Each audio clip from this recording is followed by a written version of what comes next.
পঞ্চম তত্ত্ব, আকাশ, নব, ব্যোম। আসলে কোনো ভ্রম নাকি সত্য? ভ্রম তো হতে পারে না, কারণ ভ্রমের মধ্যে কেউ বাঁচতেই পারে না। আর যদি সত্য হয় তাহলে এতটাই বিশাল যে আমাদের চোখের থেকে, আমাদের ইন্দ্রিয়ের থেকে, আমাদের মস্তিষ্কের থেকে, আমাদের চিন্তাভাবনার থেকেও অনেক ঊর্ধ্বে, যাকে আমরা বুঝতেই পারি না। এটা যতটাই বিশাল আকার ঠিক ততটাই সরল। এই আকাশ যতই অন্ধকারাচ্ছন্ন ততটাই আলোর প্রকাশ প্রদান করে থাকে। দেখতে গেলে এ হলো জীবনের সঞ্চালক, কিন্তু যদি ক্রুদ্ধ হয়ে যায় তাহলে প্রাণ কেড়ে নিতেও দ্বিধাবোধ করে না। এই আকাশ শুধুমাত্র পৃথিবী লোক নয়, বরং এই সমগ্র ব্রহ্মাণ্ডকে, এই সমগ্র সৃষ্টিকে, এর প্রত্যেকটা তারাকে, প্রত্যেকটা গ্রহকে একটা বিশেষ স্থান প্রদান করে। এর নিজের কোনোই অস্তিত্ব নেই, কিন্তু সকলকে অস্তিত্ব প্রদান করে। এটাই হলো এই আকাশের মাহাত্ম্য। এই আকাশে হলো মাহাত্ম্যের প্রতিরূপ, যা আমাদের ভাবনা দ্বারা উৎপন্ন হয়। আপনিও আকাশের মতো এই বোধকে আপন করে নিন। আপনার জীবনও আকাশের মতন মহান এবং বিশাল হয়ে উঠবে। আর তখনই মন সুপ্রসন্ন হয়ে বলবে, রাধা রাধা। মানুষ কতটা বিচিত্র হতে পারে। সব সময় স্বপ্ন দেখতে থাকে যে কাল আমি এটা করব, কাল আমি ওটা শুরু করব, কাল আমি ওটা সম্পন্ন করব। এই যে কাল শব্দটা, এই কাল অত্যন্ত বিচিত্র এক শব্দ। আমরা সবসময় এটাকে আসতে দেখতে পাই, কিন্তু এটা আসাতে বর্তমানে পরিণত হয়। আবার আজ নতুন কাল দেখতে পাই, তার জন্য অপেক্ষা করি, যখন সেটা সামনে আসে বর্তমানে পরিণত হয়। এই কাল সবসময় একটা মিথ্যে সান্ত্বনা দেয় যে সে আসছে, কিন্তু সে কখনোই আসে না। যেটা আপনার হাতে রয়েছে তা হলো আজ, বর্তমান। তাই যা করার আছে, যা সম্পন্ন করতে চান, যা শুরু করতে চান, আজ করুন, বর্তমানে করুন। কারণ আজ আপনি যা করবেন সেটাই আপনার ভবিষ্যৎ নির্ধারিত করবে। ভবিষ্যতের বিষয় ভাবতে থাকলে ভবিষ্যৎ সুন্দর হবে না। আজ কর্ম করতে হবে। তাই আজ বর্তমানে জীবনযাপন করুন, কর্ম করুন, আর আমার সাথে ভালোবেসে বলুন, রাধা রাধা। এই সংসারে এমন কিছু মানুষ আছেন যাদেরকে আপনার ভালো লাগে, তারা আপনার প্রিয়। আমরা চাই ওনারা আমাদের কাছে থাকুন, আমরা ওনাদের কাছে থাকি। এবার সেই ক্ষেত্রে আমরা তাদের ভালো ভালো উপহার দেওয়ার চেষ্টা করি, কারণ ওনারা হলেন আমাদের প্রিয়। আর তার বদলে আমরা আশা করে থাকি যে ওনারা আমাদের একটু সম্মান করবেন। এবার এই মানুষজন যারা আমাদের প্রিয়, এদের আমরা একটা উপহার দিই। সোনা দিয়ে থাকি, আভূষণ দিয়ে থাকি, হিরে মুক্তো দিয়ে থাকি। কিন্তু যদি ভেবে দেখি, এই সব কিছুরই একটা মূল্য আছে। ভেবে দেখুন, আপনি কি তাদের এমন কোনো উপহার দিতে পারেন যা কিনা অমূল্য? তা এরকম উপহার কি হতে পারে? ঠিক বলেছেন আপনি, প্রেম। এই প্রেমই হলো অমূল্য, কারণ মন থেকে এর উৎপত্তি হয়। না চেয়ে পাওয়া যায় আর না ছিনিয়ে নেওয়া যায় এই ভালোবাসা। ঠিক এইরকমই হয় এই সম্মান। যদি সম্মান করো তাহলে মন থেকে এবং ভালোবেসে করো, ভয় পেয়ে নয়। মনে রাখবেন, যে মাথা ভয়ের দ্বারা নত হয়, বিরোধিতাও প্রথমে সেই করে থাকে। যে মাথা ভালোবেসে নত হয়, তা আপনার জন্য বলিদানও দিতে পারে। এই সংসারের সব থেকে বড় উপহার, সব থেকে বড় বরদান এই প্রেম এবং সম্মান। তাকে সম্মান করুন আর আমার সাথে ভালোবেসে বলুন, রাধা রাধা। আপনার থেকে বড়, আপনার থেকে মহান হলেন সেই গুরু। এটা কি আবশ্যক যে সেই গুরু কোনো ব্যক্তিই হবেন? কখনোই নয়। গুরু হলেন একটা তত্ত্ব, গুরু হলেন একটা শক্তি। গুরু একজন ব্যক্তি হলে শুধুই একজনই হতেন, কিন্তু তা নয়। গুরু হলেন একটা অনুভূতি, গুরু হলেন শ্রদ্ধা। গুরু তিনি যিনি আপনার ব্যক্তিত্বের পরিচালক হন। গুরু তিনি যিনি আপনার ব্যক্তিত্বের নির্মাতা হন। আপনি কখন, কোথায়, কোন স্থানে, কি রূপে গুরু লাভ করবেন আর কি শিক্ষা লাভ করবেন তা নির্ভর করছে আপনার মানসিকতার ওপর, যে আপনি সকলকে কিভাবে আপন করে নিতে পারেন। যদি আপনি গুরুকে আপন করতে চান, জ্ঞানকে আপন করতে চান, তাহলে আপনার মধ্যে শ্রদ্ধা জাগ্রত করতে হবে, সামর্থ্য জাগ্রত করতে হবে। আপনি গুরু এবং জ্ঞানকে আপন করে নিতে পারলে তা এমনিই আপনাকে মহান করে তুলবে। তাহলে আসুন আর আমার সাথে ভালোবেসে বলুন, রাধা রাধা।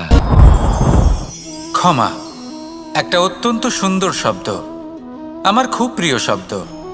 কিন্তু এই ক্ষমা কখন আর কিভাবে প্রয়োগ করতে হবে সেটা বোঝা প্রয়োজনীয়। এক, যদি আপনি কোনো অন্যায় করেন আর ক্ষমা না চান, ক্ষমা প্রার্থনা না করেন, ক্ষমা চাওয়া থেকে এড়িয়ে যান, তাহলে তাতে আপনারই ক্ষতি হবে। কিভাবে? ক্ষমা না চাইলে মনের মধ্যে অহংকার জাগ্রত হয়, আর অহংকার তো প্রকৃত অর্থে আমাদের ক্ষতিই করে। দুই, কেউ যদি অপরাধ করেন, আপনার থেকে ক্ষমা না চান, তাহলে তাকে ক্ষমা করবেন না। ক্ষমা হলো অত্যন্ত অমূল্য, আর না চাইতেই কাউকে ক্ষমা দান করা এটা উচিত নয়। তিন, যদি কেউ আপনার সাথে অনুচিত কিছু করেন, অপরাধ করেন, আর আপনার থেকে ক্ষমা চান, তাহলে তাকে ক্ষমা করে দিন। তাতে আপনার অন্তরের করুণাবোধ জাগ্রত হবে, প্রেম জাগ্রত হবে, আর তা আপনার জন্য শুভ হবে। চার, যদি আপনি নিজে কোনো অপরাধ করেন, তাহলে অবশ্যই ক্ষমা চাইবেন। তাতে আপনারই লাভ হবে। কিভাবে? সামনের ব্যক্তি আপনাকে ক্ষমা করুক বা না করুক, আপনার অন্তরের অহংকার ক্ষীণ হবে, আর এই মন আরও নির্মল হয়ে উঠবে। এই ক্ষমা অত্যন্ত অমূল্য, ভেবেচিন্তে একে ব্যবহার করুন আর আমার সাথে ভালোবেসে বলুন, রাধা রাধা। কখনো কোনো চাতককে দেখেছেন? একটা চাতক বর্ষার জন্য অপেক্ষা করে, সেই বর্ষার জলে নিজের তৃষ্ণা নিবারণ করে, নয়তো সারা বছর তৃষ্ণার্ত থেকে যায়। ও আকাশের দিকে তাকিয়ে থাকে আর অপেক্ষা করে যে কবে বর্ষা হবে আর কবে আমি আমার তৃষ্ণা নিবারণ করব। সেখানে অন্যদিকে একটি কাক বা একটা পায়রা, এরা কি করে? যেখানে জল পায় পান করে নেয়, যেখানে খাবার পায় খেয়ে নেয়, আত্মীয় স্বজন বন্ধুবান্ধব যাকেই পায় তার সাথে সময় কাটায়, খাবার খায় আর চলে যায়। এবার এদের মধ্যে মিল কোথায় আর পার্থক্য কোথায়? দুজনের কাছেই ডানা রয়েছে, দুজনেই উড়তে পারে। এই আকাশ হলো ওদের, খাবারের দানা ওদের। পার্থক্য হলো তাদের অভিলাষার, পার্থক্য হলো তাদের আকাঙ্ক্ষার, পার্থক্য জীবন যাপনের ধরনের। এবার যত বেশি আকাঙ্ক্ষা থাকবে, যত দামি জীবনযাপন করার ইচ্ছে থাকবে, তত বেশি কষ্ট আপনাকে সহ্য করতে হবে। আবার অন্যদিকে জীবন যত সরল হবে, জীবনযাপন যত সরল হবে, সমস্যা ততটাই কম হবে। তাই সবসময় চেষ্টা করবেন আপনার মানসিকতা এবং আপনার জীবন যেন সরল হয়। ভালোবাসতে থাকুন। যদি কেউ আপনাকে ভালোবাসে, তাকেও আপনি ভালোবাসা ফিরিয়ে দিন। তাদের সাথে কথা বলুন, কিছু তাদের কথা শুনুন, কিছু নিজের কথা বলুন। দেখবেন সকল তাপ উত্তাপ দূর হয়ে গেছে। এটাই তো হলো জীবনের সারমর্ম। তাই প্রেমে থাকুন, ভালোবাসুন, আর ভালোবেসে আমার সাথে বলুন, রাধা রাধা। একবার একজন গুরু তার শিষ্যদের পরীক্ষা নিচ্ছিলেন।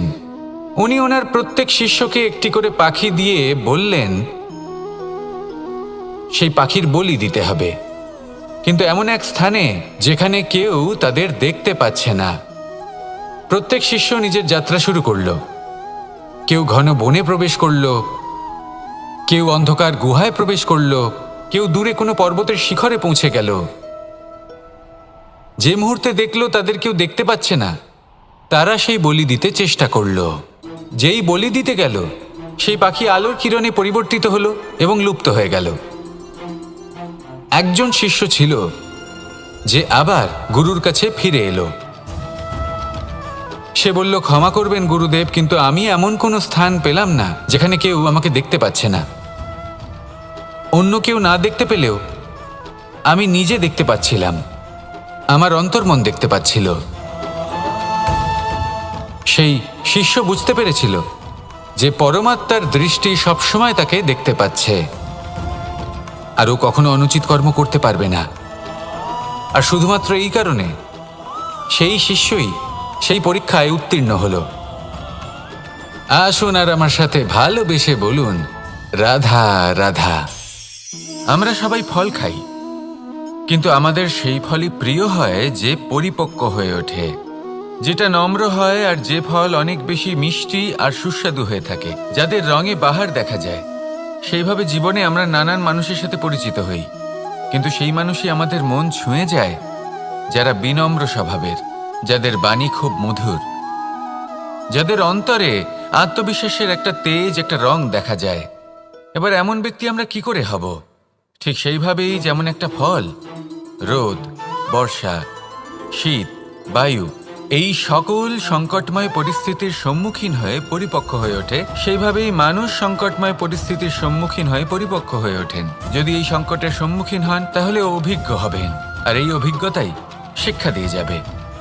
এই অভিজ্ঞতা আমাদের শিখিয়ে দেয় যে আমাদের বিনম্র থাকতে হবে, অহংকার করে কোনো লাভ নেই। মধুর বাণীর যে কি মূল্য তা আমরা শিখতে পারি। এই অভিজ্ঞতাই আমাদের বুঝিয়ে দেয় যে উচিত অনুচিত কোনটা, আমাদের দৃষ্টিভঙ্গি তৈরি করে, আর এই দৃষ্টিভঙ্গি দ্বারা আত্মবিশ্বাস জাগ্রত হয়। সেই জন্য জীবনে কখনো বিপদ থেকে দূরে পালাবেন না, সেগুলোর সম্মুখীন হন, অভিজ্ঞতা লাভ করুন, তার থেকে শিক্ষা লাভ করুন, এইভাবেই পরিপক্ক হবেন। আসুন আমার সাথে ভালোবেসে বলুন, রাধা রাধা। মানুষ বর্তমানে নিজের জীবন অতিবাহিত করেন, কিন্তু তার জীবনে অতীতকাল এবং ভবিষ্যৎকাল এই দুটোরই সমান গুরুত্ব রয়েছে। অতীতকাল অতিবাহিত হয়ে গেছে এবং সেটা জীবিত থাকে আমাদের স্মৃতি হিসেবে, এবং ভবিষ্যৎ হলো সেটাই যেটা আমরা শুধুমাত্র কল্পনাই করতে পারি। এবার অতীতের কিছু স্মৃতি এমন থাকে যা আমাদের কাছে আনন্দময় হয় না, তা কটু হয়, দুঃখজনক হয়, যন্ত্রণাদায়ক হয়। আমরা যা কিছুই করি তা বদলে ফেলতে পারবো না, কিন্তু ভবিষ্যৎকাল সেটা আমরা রচনা অবশ্যই করতে পারি, যদি আজ আমরা শ্রেষ্ঠ কর্ম করি। যদি আজকের এই দিনটা আমরা আনন্দের সাথে অতিবাহিত করি, সুখের সাথে অতিবাহিত করি, এক একটা মুহূর্ত আমরা আনন্দ এবং ভালোবাসার সাথে অতিবাহিত করি, আপনার আজকের এই কর্ম আপনার ভবিষ্যৎ নির্ধারণ করবে। আজ আপনি যেভাবে জীবন কাটাবেন তা ভবিষ্যতে গিয়ে অতীতকালে পরিণত হবে, আর তখন আপনি এমন স্মৃতি খুঁজে পাবেন যেখানে আপনি প্রত্যেকটি মুহূর্ত প্রেম এবং আনন্দের সাথে অতিবাহিত করেছেন, এবং সেই স্মৃতি মধুর হবে। তাহলে আজ শ্রেষ্ঠ এবং উচিত কর্ম করুন, আপনি নিশ্চিত রূপে একটি উজ্জ্বল, শুদ্ধ, পবিত্র এবং আনন্দময় ভবিষ্যৎ লাভ করবেন। আসুন আমার সাথে ভালোবেসে বলুন, রাধা রাধা। এই সংসারে অনেক অনেক এমন জ্ঞানী আছেন যারা নিজের সমস্ত জীবন জ্ঞান অর্জন করতে অতিবাহিত করেছেন। এই সংসারে এমন কোনো বেদ নেই, কোনো পুরাণ নেই, কোনো শাস্ত্র নেই, কোনো ভাষা নেই যা ওনারা জানেন না। এমন কোনো বিষয় নেই যা নিয়ে ওনারা কোনো বক্তব্য রাখতে পারবেন না। কিন্তু আমরা এই সকল জ্ঞানীকে কি ভালোবাসতে পারি? এনাদের সকলকে সম্মান করতে পারি না। কারণটা কি? দেখুন, বেদ পড়া একটি আলাদা বিষয়, বেদনা বুঝতে পারা অন্য ব্যাপার। এবং বেদনা বোঝার জন্য, সেই জ্ঞান লাভ করার জন্য আপনাকে মন থেকে করুণা এবং প্রেমের সঠিক অর্থ বুঝতে হবে। সামনের ব্যক্তির বেদনা বুঝতে হবে, তার যন্ত্রণাকে বুঝতে হবে। তারপর যে জ্ঞান আপনি অর্জন করেছেন বেদ থেকে, পুরাণ থেকে, শাস্ত্র থেকে, তা প্রয়োগ করে তার বেদনার নিবারণ করা, সেটা বেশি গুরুত্বপূর্ণ। সেই জন্য জীবনে শুধুমাত্র শাস্ত্র এবং বেদ পড়ে জ্ঞান অর্জন করতে সময় নষ্ট করবেন না। মন থেকে প্রেমের কি অর্থ সেই বিষয়ে জ্ঞান লাভ করার চেষ্টা করুন, করুণাও বুঝতে চেষ্টা করুন। একজন শ্রেষ্ঠ ব্যক্তি হয়ে উঠুন, আর আমার সাথে ভালোবেসে বলুন, রাধা রাধা।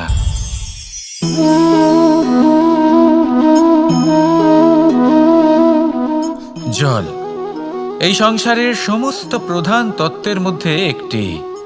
এই জল যে কোনো জ্বালা দূর করে, আগুনকে নিভিয়ে দেওয়ার ক্ষমতা রাখে, অবিরল অবিচলভাবে প্রবাহিত হতে পারে, একে কেউ বাধা দিতে পারে না।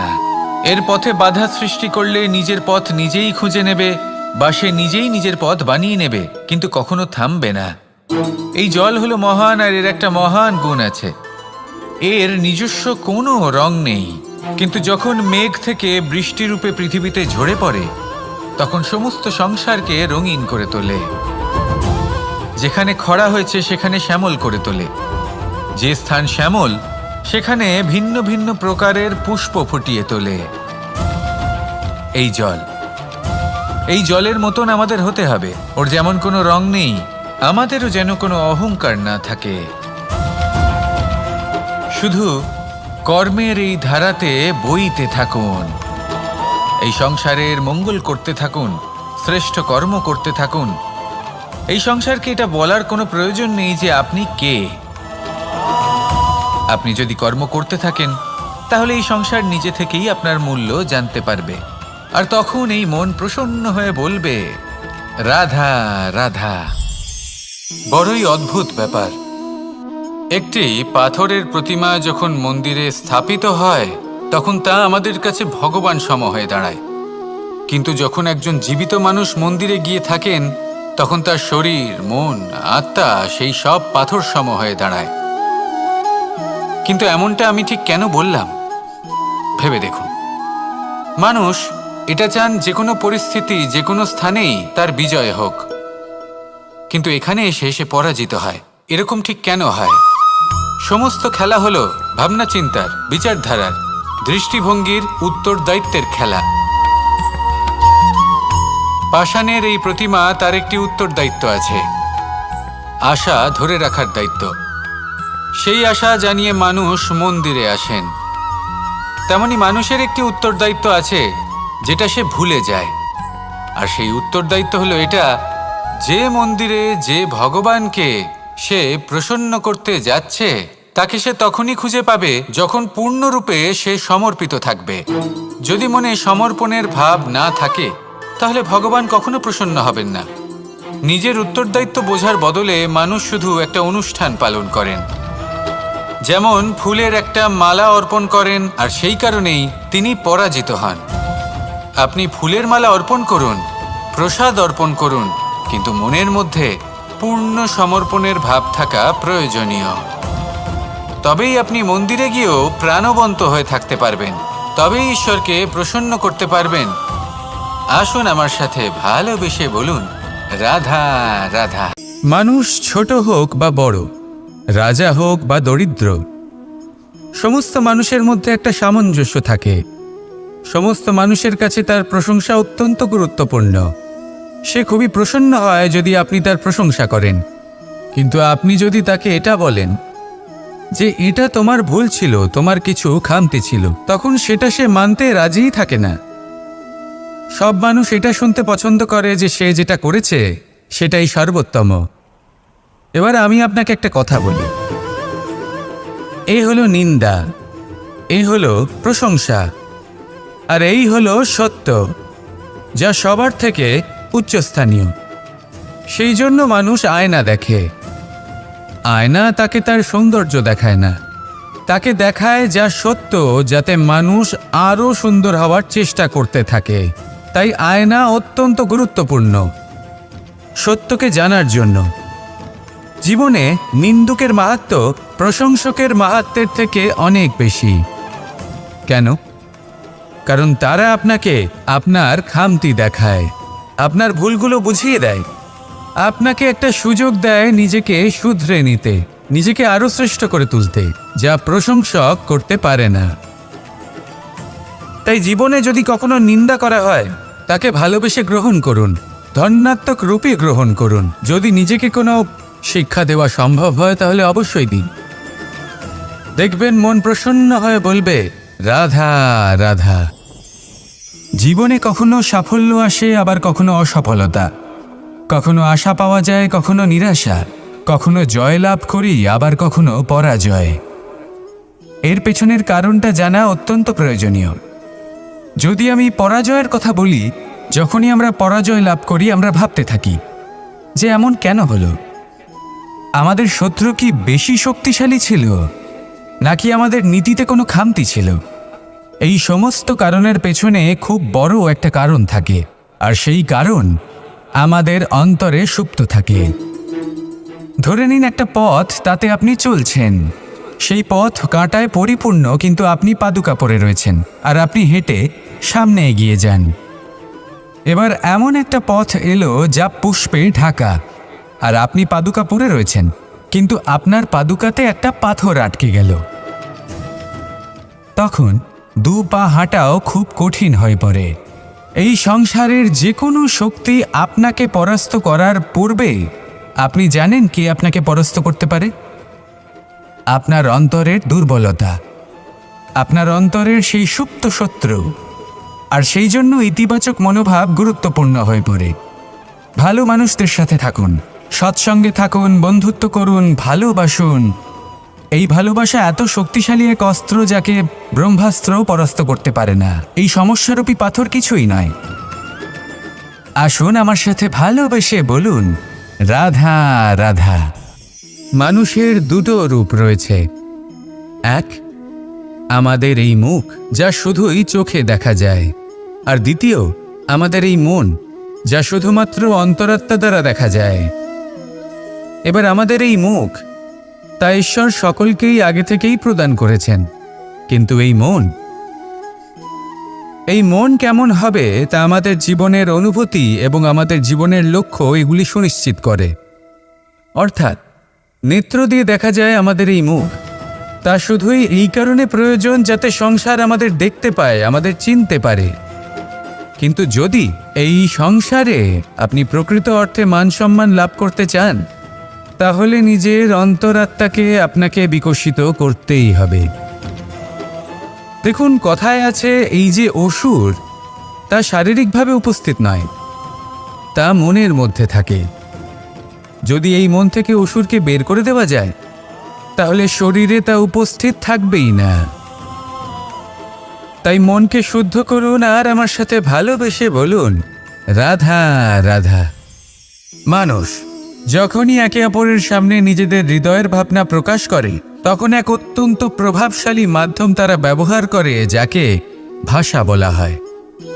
এবার আমি দেখেছি যে একজন মানুষ অনেকগুলো ভাষাতেই নিপুণ। আমি এটাও দেখেছি যে মানুষ অনেকগুলো ভাষায় কথা বলে, কখনো কখনো অনেক ভাষা মিলিত করে তার প্রয়োগ করে, উচিত প্রকারে তাকে ব্যবহার করে না, না সেটাকে সম্মান করে, আর না ভাষাকে শুদ্ধ রাখে। আর এটা হলো অনুচিত।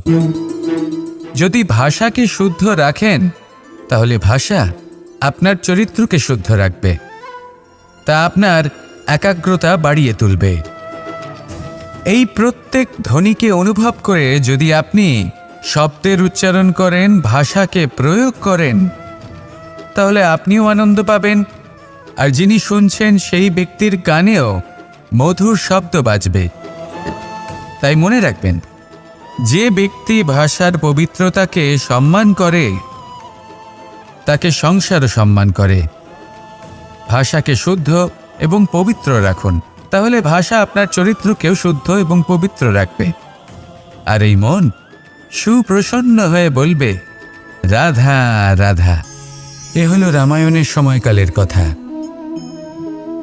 সেতু নির্মাণ করার কাজ চলছিল। সমস্ত বানর সেনা এই কাজে নিযুক্ত হয়েছিলেন। বড় বড় পাথর তুলে নিয়ে এই বানর সেনা সমুদ্রে ফেলছিলেন। এই কাজ চলছিল। এমন সময় ছোট্ট একটা কাঠবিড়ালি এলো।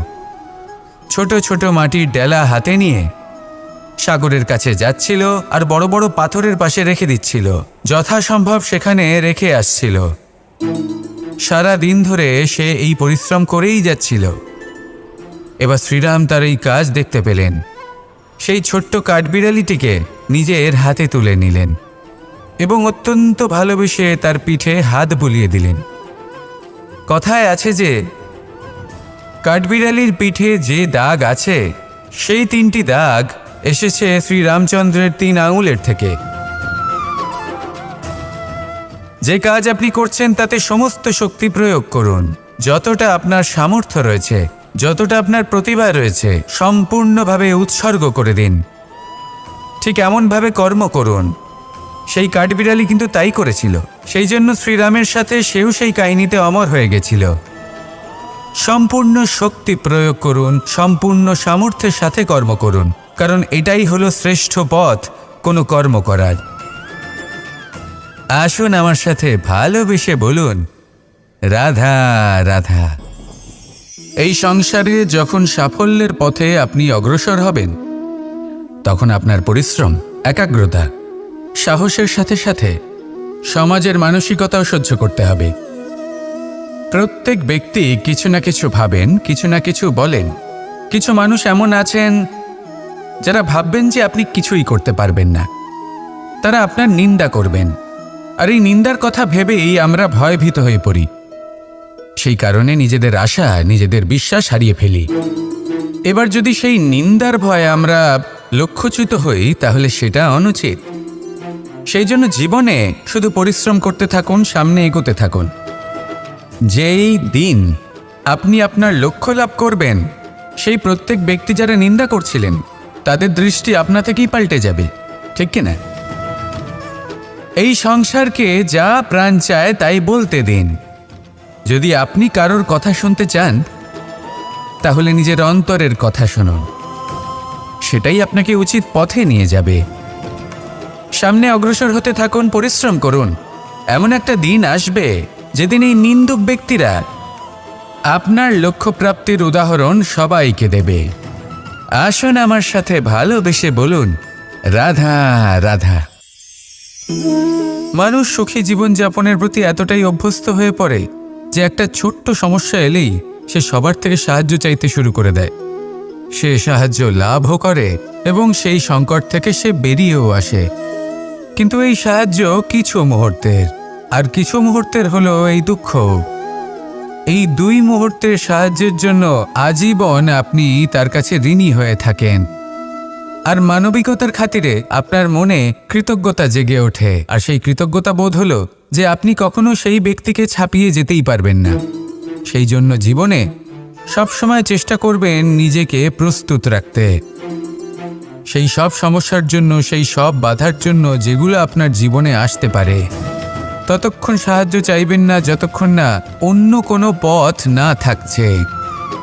সাহায্য চাওয়া অনুচিত নয়, কিন্তু সাহায্য চাইলে এবং সাহায্য পেলে আপনি আজীবন কৃতজ্ঞ এবং ঋণী হয়ে থাকবেন। আর তারপর একদিন আপনি পরিবর্তন দেখতে পাবেন যে কিভাবে আপনি ছোট ছোট সমস্যার জন্য সাহায্য না চেয়ে বড় বড় সমস্যার সম্মুখীন হতে প্রস্তুত হয়ে গেছেন। এটাই হলো সংসারের নীতি। এটাই পালন করুন আর আমার সাথে ভালোবেসে বলুন, রাধা রাধা। এমন অনেক মানুষ আছেন যারা আমাকে ভগবানের পরিভাষা জানতে চান, যে ভগবান আসলে কি, তিনি কেমন। এবার দেখুন, ভগবান হোক বা আপনার স্বপ্ন হোক বা আপনার লক্ষ্য হোক না কেন, সেই লক্ষ্য তখনই পূর্ণ হয়, তখনই তাকে লাভ করা সম্ভব যখন আপনার দৃষ্টিভঙ্গি মঙ্গলময় হয়। যখন আপনি নিজে মনে করবেন যে আমি যেটা পেতে চাইছি তা শুভ। উদাহরণস্বরূপ, কোনো পাখিকে দেখুন, সে গাছের ডালে বসে এবং সেখানেই বিশ্রাম করে, কিন্তু পড়ে না। কেন? কারণ ওর বিশ্বাস যে যে শাখার ওপরে ও বসে আছে সেটাই হলো ওর বাসস্থান। যদি আপনি বিশ্বাস করেন তাহলে আপনি পাথরের মধ্যেও ভগবান দর্শন করতে পারবেন। আর যদি বিশ্বাস না থাকে, তাহলে যদি ভগবান সামনে দাঁড়িয়েও থাকে তবেও আপনার বিশ্বাস হবে না। তাই বিশ্বাস করতে শিখুন। এই বিশ্বাসের আধারেই আপনি সেই সব কিছু পাবেন যা আপনি পেতে চাইছেন। আসুন আমার সাথে ভালোবেসে বলুন, রাধা রাধা। গুরু, যিনি পথ দেখান, আমাদের জীবনে অত্যন্ত গুরুত্বপূর্ণ, অত্যন্ত আবশ্যক। কিন্তু কিছু মানুষ মনে করেন যে গুরুর কোনো প্রয়োজন নেই, কারণ এই সমগ্র জ্ঞান মানুষের অন্তরেই নিহিত রয়েছে। এবার প্রশ্ন এটাই, যদি সমস্ত জ্ঞান মানুষের অন্তরে নিহিত থাকে তাহলে গুরুর কি প্রয়োজন? আর যারা আজ পর্যন্ত গুরুকে মেনে এসেছেন তারা কি অনুচিত করেছেন? এর উত্তর আমি আপনাকে দেব একটা উদাহরণ দ্বারা। একটা কাঠ যা জ্বলনশীল, জ্বলনের ঊর্জা তার অন্তরে নিহিত রয়েছে, কিন্তু তার জ্বলনের জন্য বাইরে থেকে একটা অনুঘটকের প্রয়োজন হয়। এই অনুঘটকই হলেন আপনার গুরু। উত্তাপ যা একটা কাঠকে জ্বালাতে পারে, সেই উত্তাপ হলো গুরুর প্রচেষ্টা। যদি সেই গুরুই না থাকে, তার প্রচেষ্টাই না থাকে, তাহলে সেই সমস্ত জ্ঞান যা মানুষের অন্তরে নিহিত তা ব্যর্থ হয়ে যাবে। যদি আপনার সাথে আপনার গুরু থাকেন, আপনার পথ প্রদর্শন করেন, আপনার অন্তরের জ্ঞানকে বাইরে নিয়ে আসতে পারেন, তাহলে তাকে সম্মান করুন আর আমার সাথে ভালোবেসে বলুন, রাধা রাধা। असतो मा सद्गमय, तमसो मा ज्योतिर्गमय, মৃত্যুর্মা মৃতঙ্গময়। জ্ঞান সেটাই যা অসত্য থেকে সত্যের পথে চালিত করে। প্রকাশ সেটাই যা অন্ধকার থেকে আলোর পথে নিয়ে আসে। জীবন সেটাই যা মৃত্যু থেকে অমরত্বের পথে নিয়ে যায়। এবার এই তিনটে, জ্ঞান, জীবন এবং প্রকাশ, একই রকম। শূন্য থেকে এর উৎপত্তি হয় এবং আস্তে আস্তে আপনার জীবনে বিস্তার লাভ করে। এবার আমরা এটাই ভাবি যে কেমন করে এই তিনটিকে আগলে রাখা যায়। এর উত্তর হলো, এদের আগলে রাখার প্রয়োজনই নেই, ভাগ করে দিতে হবে। কোনো বৃক্ষকেই দেখে নিন, একটি বৃক্ষ অনেক বছর ধরে বেঁচে থাকে। কেন? কারণ সে ভাগ করে দিতে জানে। সে নিজের বীজ ছড়িয়ে দেয়, এই ধরিত্রীতে দেয়, সেই বীজ যা অঙ্কুরিত হয়ে এক নতুন বৃক্ষকে জন্ম দেয়। শুধু ছড়িয়ে দিয়ে একটি বৃক্ষ জীবন দান করতে পারে। যদি কোনো ব্যক্তি জ্ঞান ছড়াতে শিখে যান, যদি প্রকাশ, আলোর কিরণ ছড়িয়ে দিতে শিখে যায়, কোনো ব্যক্তি তার জীবনের সুখ ছড়িয়ে দিতে শিখে যান, তাহলে তিনি মৃত্যুর পরও মৃত হন না। এই ভাগ করে দেওয়ার সুখটাই কিছুটা আলাদা। এই সুখ অনুভব করুন আর আমার সাথে ভালোবেসে বলুন, রাধা রাধা।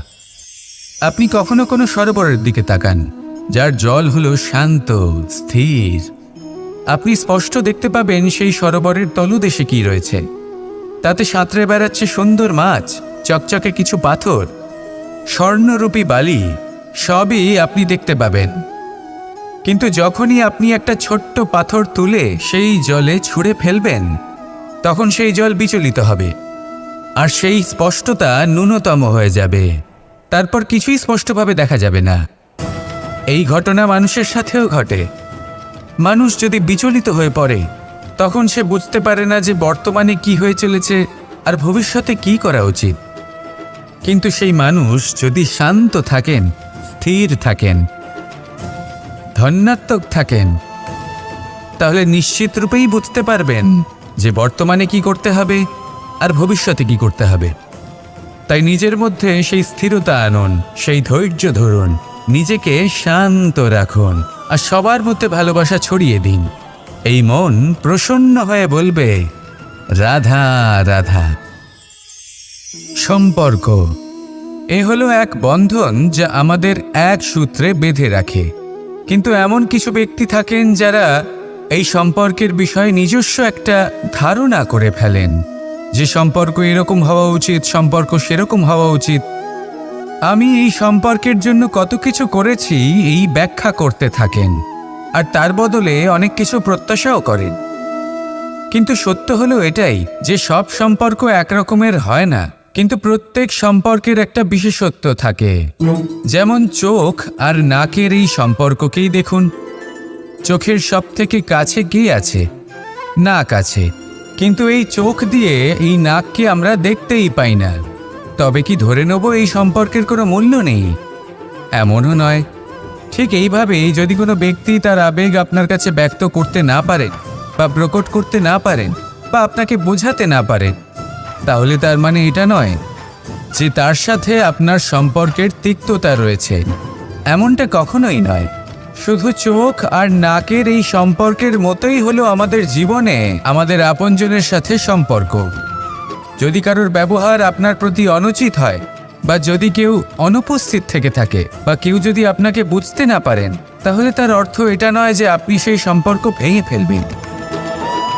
বুঝুন, আপনার জীবনে তার গুরুত্ব কোথায় আর তার জীবনে আপনার। সম্পর্ক গড়ে তুলুন, তাকে পালন করতে শিখুন, একসাথে মিলে চলুন। এই মন সুপ্রসন্ন হয়ে বলবে, রাধা রাধা। এই সমগ্র সংসারের সবথেকে গুরুত্বপূর্ণ ব্যক্তি কে? স্বয়ং আপনি। নিজের জন্য তো বটেই, তাই না? কারণ যখন আপনি জন্মগ্রহণ করেন, নিজের চোখ খোলেন, এই সংসারে আসেন, তখনই তো এই সংসারকে আপনি দেখতে পান, অনুভব করতে পারেন। এখানকার আবেগ, এখানকার মানুষজন তখন থেকেই অনুভব করেন। যদি আপনি না থাকেন, তাহলে এই সংসারের অস্তিত্ব আপনার কাছে শূন্যের সমান, তাই না? আপনি না থাকলে এই সংসারও আপনার কাছে নেই। এবার সবাই বলবেন যে এ তো সত্যি কথা, সেই অনুযায়ী তো আমার স্বার্থপর হওয়া উচিত, অহংকারী হওয়া উচিত, কারণ আমার কাছে আমিই তো সব কিছু। দৃষ্টিভঙ্গি পাল্টে দেখুন, আপনার কাছে সবথেকে বেশি গুরুত্বপূর্ণ ব্যক্তি কে? আপনি নিজেই। সেই মানুষটি কেমন হওয়া উচিত একটু ভেবে দেখুন। সবসময় সকলকে সাহায্য করুন, একসাথে মিলে পরিশ্রম করুন, সাহায্য করুন অন্যদেরকে। এটা অতি আবশ্যক। এবং তার থেকেও বেশি গুরুত্বপূর্ণ হলো এটাই যে আপনার মনে যেন কখনো এই বিষয়ে ভয় না থাকে যে আমি আমার প্রিয়জনদের, আমার কাছের মানুষগুলিকে হারিয়ে ফেলব। এই ভয় কখনোই মনের মধ্যে থাকা উচিত নয়। যদি ভয় থাকে তাহলে থাকুক এই বিষয়ে যে সকল মানুষ আমার জীবন থেকে, আমার থেকে দূরে চলে যাচ্ছেন, তাদের বাধা দিতে দিতে আমি যেন নিজেকেই না হারিয়ে ফেলি, নিজের অস্তিত্বকেই না হারিয়ে ফেলি, নিজের ব্যক্তিত্বকে, নিজের বিচারধারাকে, নিজের করুণার শক্তি না হারাই। তাহলে এই ভয় ত্যাগ করুন আর আমার সাথে ভালোবেসে বলুন, রাধা রাধা। এই ফল কি তা বলার কোনো প্রয়োজন নেই। এই ফল কতটা সুস্বাদু সেটাও বলার কোনো প্রয়োজন নেই। ধরুন এমন কোনো মানুষ আসলেন যিনি জানেন না এটা কোন ফল। তিনি এটা দেখে ভাববেন এ তো কাঁটার একটা গুচ্ছ মনে হচ্ছে, নিয়ে ফেলে দেবেন। সেখানে দ্বিতীয় কোনো ব্যক্তি যিনি বুঝদার, তিনি দেখবেন, ভাববেন যে প্রকৃতি এর গায়ে এত কাঁটা কেন দিয়েছে? অবশ্যই সুরক্ষার জন্য দিয়েছে, অর্থাৎ ভিতরে অবশ্যই অমূল্য কিছু রয়েছে। সেই ধরনের ব্যক্তি এই ফলের অন্তরে প্রবেশ করেন এবং এই ফলের আনন্দ উপভোগ করেন। এরকমই কিছুটা আমাদের সংসারেও আমরা দেখতে পাই। প্রত্যেক দিন আমরা নতুন নতুন মানুষের সাথে পরিচিত হই। এমন কিছু ব্যক্তি থাকেন যাদের সাথে প্রথম আলাপের পর আমাদের এটা মনে হয় যে এই ব্যক্তিকে দেখে একটু রাগী ব্যক্তি মনে হচ্ছে, বড়ই অহংকারী বোধ হচ্ছে, উদ্ধত মনে হচ্ছে। বেশিরভাগ মানুষ প্রথম আলাপের পরে তাদের সাথে দূরত্ব বজায় রাখবেন, কিন্তু যিনি বুঝদার ব্যক্তি তিনি ভাববেন যে এই ব্যক্তি এমন কেন করছেন। হয়তো সুরক্ষার খাতিরে এই ব্যক্তি নিজেকে এরকম করে তুলেছেন যাতে অন্য কোনো ব্যক্তি এসে ওনার সময় নষ্ট না করেন, ওনার আবেগের সাথে ছলনা না করেন, খেলা না করেন। হয়তো অতীতে এমন কোনো ঘটনা ঘটেছে যার জন্য এই ব্যক্তি কিছুটা এরকম হয়ে গেছেন। এমনই একজন ব্যক্তি সেই ব্যক্তির মনের গভীর পর্যন্ত পৌঁছতে পারেন আর সেখান থেকে শুভ গুণগুলিকে বাইরে বের করে আনতে পারেন। এরকমই ব্যক্তি হয়ে উঠুন, এমন বুঝদার ব্যক্তি হয়ে উঠুন যিনি সামনের ব্যক্তির খারাপ গুণগুলিকে অবহেলা করে হৃদয়ের অন্তঃস্থল থেকে শুভ গুণগুলিকে প্রকাশিত করে এবং সেই ব্যক্তিকে দেখাতে পারে। এমন ব্যক্তি হয়ে উঠুন যিনি নিজের জীবনকেও সফল করে তোলেন এবং অন্যের জীবনকেও। আসুন আমার সাথে ভালোবেসে বলুন, রাধা রাধা। আমি জীবনে অনেক ভালো মানুষের সংস্পর্শে এসেছি। এমন ব্যক্তি যিনি আজীবন জ্ঞান লাভ করে থাকেন, পড়তেই থাকেন, পড়তেই থাকেন, জ্ঞান অর্জন করতেই থাকেন, অত্যাধিক জ্ঞান অর্জন করতে থাকেন। কিন্তু এইটুকুই কি যথেষ্ট? ধরে নিন কোনো ব্যক্তি শিল্পকলার বিষয়ে অনেক বই পড়ে ফেলেছেন, কিন্তু কখনো শিল্পকর্মই করেননি। তাহলে সেই জ্ঞানের কী লাভ? কোনো লাভ নেই। এবার এটাই আমাদের জীবনে শেখা প্রয়োজন। আমরা জ্ঞান অর্জন করি কিন্তু তা যাপন করি না, তা কর্মজীবনে প্রয়োগ করি না। তাহলে এতে কি লাভ হবে? জ্ঞান আছেই সেই জন্য যাতে আমরা জীবনকে আরও শ্রেষ্ঠ করে তোলার জন্য তাকে প্রয়োগ করি। এই জ্ঞান এবং কর্মের একসাথে পথ চলাটাই আবশ্যক। তবেই এই জ্ঞান অভিজ্ঞতায় পরিণত হবে। আর অভিজ্ঞতা দ্বারা যে জ্ঞান লাভ হয় সেটাই সবথেকে বেশি গুরুত্বপূর্ণ, সেটাই হলো সবথেকে বেশি লাভদায়ক।